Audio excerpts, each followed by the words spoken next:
Hey moms, it's Laura Ollinger. Welcome to the Positively Healthy Mom podcast. Because there's no manual for the hardest job in the world. Hello, everyone. Welcome to the podcast today. I have Rachel Lavin, a health coach and author. I'm so excited to introduce you all to her. So, Rachel, tell us a little bit about yourself. What brings you to me today? Hi, Laura. I love the idea of your podcast because what I do is talking to people about loving themselves from the inside out. But of course, in our society, especially if you're a woman, that usually is predicted on the size of your body. And Mm. I really want to kind of break the programming and break those molds and help people know that they can love themselves at any size. And I think it's so important that women understand that these conversations can't happen early enough with their kids. Mm. And not only just for little girls, but for little boys. And I don't want to jump ahead of you, but that's why I really wanted to chat with you today. Good. Well, I think that I'm so glad you said boys because oftentimes people do think it is just for girls. And as a mom of two boys and two girls myself, I can tell you that the boys really do care about their body image just as much, if not more, than the girls in some ways. There's a lot of competition these days. Like they're all working out, they're at the gym, they're checking themselves in the mirror. So I know there's like a lot of pressure for that. And so how did you tell us like your journey? How did you get into this work? Absolutely. I've been in the fitness and wellness industry for over 20 years. Started off as a Group X instructor, morphed into a personal trainer, morphed into a health coach, and all the while I had my own body image issues. So this is very personal for me and how I dealt with having just no self-love, no body image, not a healthy body image for over 40 years. And then finally, I love that expression, being sick and tired of being sick and tired. And I started researching health at every size and how can I be this amazing female personal trainer even if I don't look like one. And I just realized that I had to start at the beginning. I had to start where my own trauma started and where my own feeling of all not being good enough and not always having the right size body came from. And that really helped me be able to help other people. Yeah, yeah. And then tell us about the book. Like how did that come about? Of course. Well, my book, The Donut Diaries, is my journey, my story, if you will, about how I accomplished being in this space to being in this space. And I don't want to give too much away, but I do share some personal stories. I really didn't want it to come across as a self-help book. I hoped it was more like you and I were chit-chatting on the couch, having coffee or drinks, and we were just talking. And I feel like I accomplished that. And I was very fortunate during 2020 that I had the time to really dedicate and get my book out in the world. It took me about a year, the whole pandemic, but 2021 is when it came out. Mm-hmm, mm-hmm. So I'm so glad that you're here today to address the moms because this is something that I think not a lot of us necessarily want to think about or address, but we know it's there, right? Like we know it's there every day when we get dressed or when we're trying on different clothes, or we've seen our bodies evolve because we've all had kids and they've changed over time and we're aging. And so it's kind of like almost like a feeling, when we initially think about it without putting a lot of thought into it. But there's a lot of layers here. And so then we think of ourselves as the models for our kids, and whether it's boys or girls, the language that we're using, even the vibe we're giving off, like sometimes language is nonverbal to our kids. And so like talk to us about that. Like how can we change the messaging? Our society is what it is. And I've gone back and forth with different things saying, well, we can't change society, but we can change how we think about it. But then I was like, well, wait a second. Who says we can't change society? Like who's making up the rules of society? Can't we be the change? So, like how do you address these feelings? I love what you just said. I want to make sure I say that. And thank you for this opportunity because I think I come from two perspectives. I think that it's so valuable to have open conversations with your children And I think it's impossible to always be upbeat about your body because of the things that you listed. Mm-hmm. You know, our bodies change as women throughout our lives in so many different ways. And to have every single day, I love my body no matter what size, I think that's just not being honest. Mm, And I think changing the conversation to, Mom feels this way today, but you know what? Tomorrow is going to be different. And I take care of myself and I eat well and I move my body and I'm a happy person and I watch my stress. Like all those things come into play, and how your children see how you treat yourself. That's where they learn how to treat their bodies.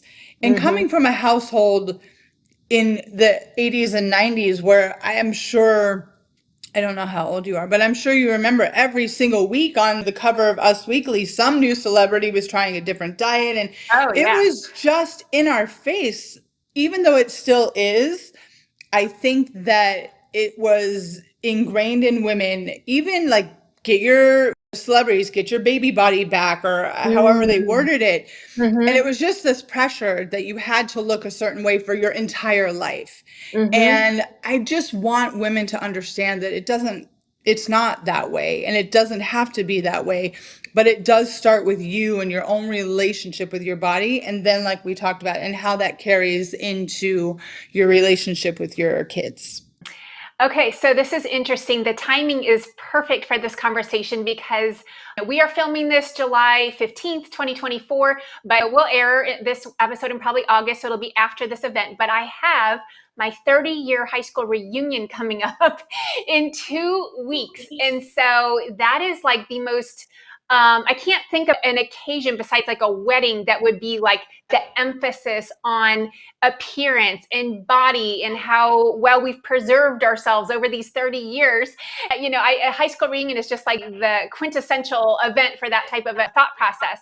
And so I've had two conversations with my youngest daughter, who's 11, about this. And I told all my kids, because I wanted some accountability on this, I said, I'm giving myself a 30-day challenge to, work out every day for the next month until the reunion, because I just want to feel my best. I want to be feeling like I'm in my tip top shape. And then I said to my daughter, because she asked me, Mom, did you do yet? It was like, last week, and I think I had missed a day. And she was asking me about it. And I said, well, it's funny because in some ways I want to feel my best, but in other ways I think, well, who cares? And who cares? Like, I'm going to see these people. I'll talk to them for a few hours. I'll see them again in 10 years. So why does it really matter what these people think of my biceps or my waistline or whatever, So then it got me thinking, like, okay, how much of it is for me to feel good and feel healthy and feel vibrant and have lots of energy and to feel strong versus trying to appease others, for a very surface level reason. So, like, are these the types of conversations you get in when you're coaching clients? Absolutely. I think, again, the word programming is pretty important here, because I want women to understand that we are programmed to feel this way. We are programmed to feel that we always have to be thinking about our food and our body and our exercise and the size of our clothes. And although it is something that we can stop and we can change our mindset, I really have to meet my clients where they're at and understand that we're talking 40, 50, 60 years of these thoughts. It's impossible to, flip a switch and be like, oh, okay, I don't ever have to worry about that again. Yeah. But I do notice in women, like the conversation you had with your daughter and probably with yourself, it's like, on one hand, of course, I want to feel beautiful and look beautiful for that night. But at the same time, what does one evening really matter in my entire life? And I think that we have to realize that it's okay to feel that way. It's okay to feel I want to look good and feel good. Mm-hmm. But what are you doing to get there? Are you starving yourself? Are you going on a crash diet? Are you Mm, miserable for that 30-day challenge because you're doing all these stressful things to your body, instead of waking up and being like, I'm going to work out today because I want to look my best at my reunion? mm, It might seem very simple in your mindset, but it really can change the way not only your body responds to the food and exercise that you're doing, but it really does kind of quantify how much fun you're going to have that night, because have you really been looking forward to it, or are you just doing this to your body because you think you have to? Right, right. Okay, so that's a really interesting thought process that you could bring about with people and, really open their eyes up to like, why am I doing this? How am I doing this? Like, what's the purpose of doing it? Like, really just kind of going through all those deeper questions. So, yeah, I do have to say, like, I feel well, I've never been a dieter. I'm not a diet type person. I just, eat whole foods, healthy foods, and it is what it is. Like there's nothing to take out because I already am doing what I feel like, I'm pretty there probably should be some tweaks here and there, but overall I feel like pretty good.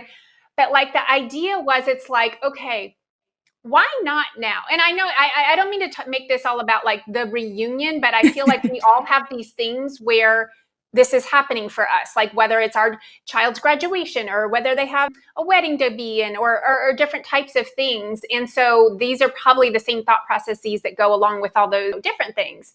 And so that's what I'm thinking of is like having those healthy thoughts about those types of events. And I think you kind of pinpointed like healthy kind of versus less healthy thoughts about these, but that it's kind of okay to be honest with ourselves.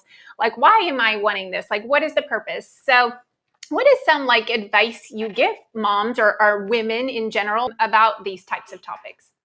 Absolutely. I think it's always important to meet the women where they're at. And I know I keep repeating myself, but the truth is women are at different thought processes as we age. And I think that depending on how old you are, you do get to a point in life where you're like, I just don't care anymore. I just want to be happy. And then there's stages of our lives where it's really kind of all consuming how we present ourselves. Mm-hmm. And so for me, it's become because I am in my 50s now and but I can still remember my 30s. And I do remember having those feelings and wishing and looking back now that I had somebody that I could talk to. So I really try to be that sounding board for my clients and just put myself in their shoes and be able to relate to them in a way that maybe other people can't because they're still in their programming.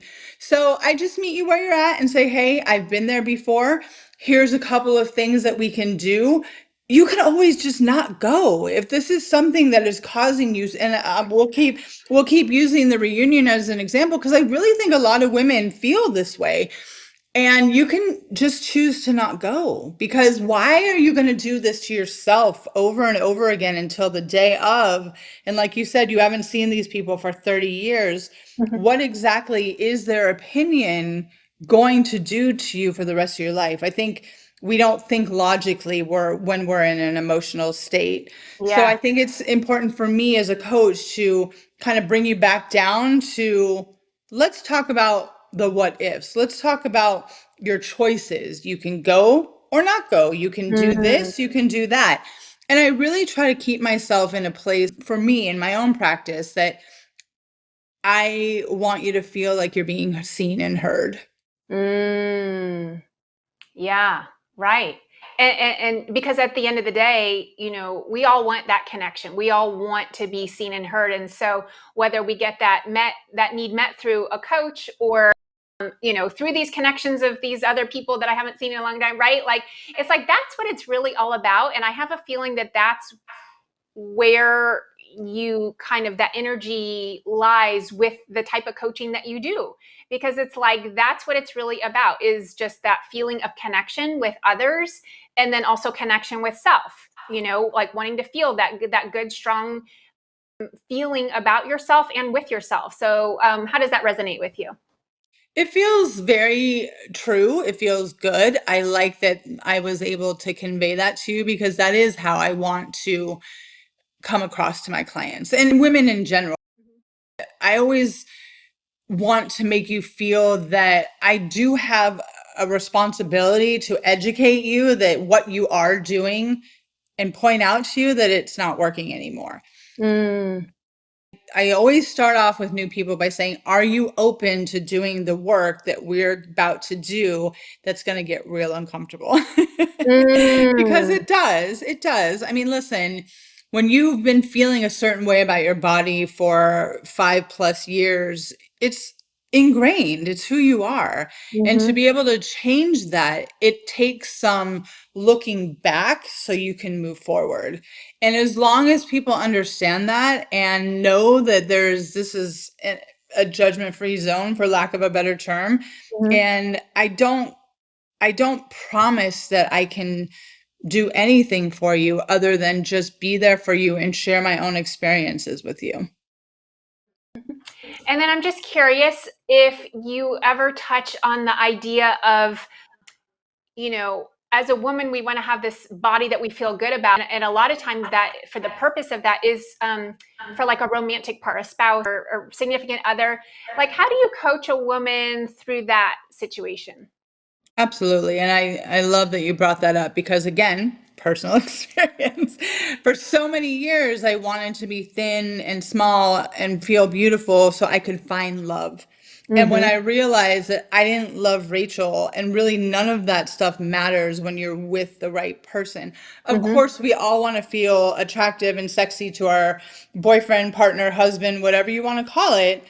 But I don't think we as women realize how much that comes from us, from our confidence, from loving ourselves, from loving our bodies.